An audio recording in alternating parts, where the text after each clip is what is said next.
जिल्हा प्रशासनानं आवाहन करूनही नागरिक पेट्रोल पंपावर मोठी गर्दी करत असल्याचं नागपुरात चित्र आहे। अतिरिक्त साठा करू नये असं आवाहन मंगळवारी जिल्हाधिकाऱ्यांनी केलं होतं, तरी देखील बुधवार सकाळपासूनच मोठी गर्दी दिसून आली। त्यामुळे अनेक पेट्रोल पंपांवर पेट्रोल साठा संपल्याचं चित्र होतं।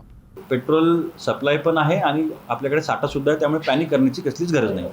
नागपूरचे जिल्हाधिकारी डॉक्टर विपिन इटनकर यांनी नागपूर जिल्ह्यात पेट्रोल, डिझेल आणि गॅस सिलेंडरचा साठा मुबलक प्रमाणात असून त्याचा प्रशासनातर्फे काटेकोर संनियंत्रण करण्यात येत आहे। त्यामुळे नागरिकांनी कोणत्याही अफवांवर विश्वास न ठेवता आवश्यक तेवढीच खरेदी करावी असं आवाहन मंगळवारी केलं होतं। तसंच घाबरून न जाता पॅनिक बाईंग करू नये असंही आवाहन केलं होतं।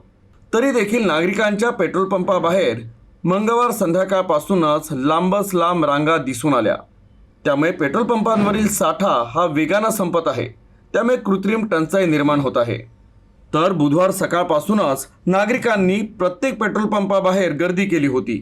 साठा वेगानं संपल्यानं अनेक पेट्रोल पंप कोरडे पडले होते। त्या ठिकाणी नो पेट्रोलचे फलकही लावण्यात आले। तर काही ठिकाणी दुचाकीला 200 रुपये तर 4 चाकीला 1000 पेक्षा जास्त पेट्रोल देण्यात येत नव्हतं। त्यामुळे युसेनतर्फे देखील नागरिकांना नम्र आवाहन आहे की जिल्हाधिकाऱ्यांच्या आवाहनाला प्रतिसाद द्यावा आणि पेट्रोल पंपांवर विनाकारण गर्दी करू नये। आता प्रशासन ही स्थिती कशी हाताळते हे पाहण्यासारखं आहे।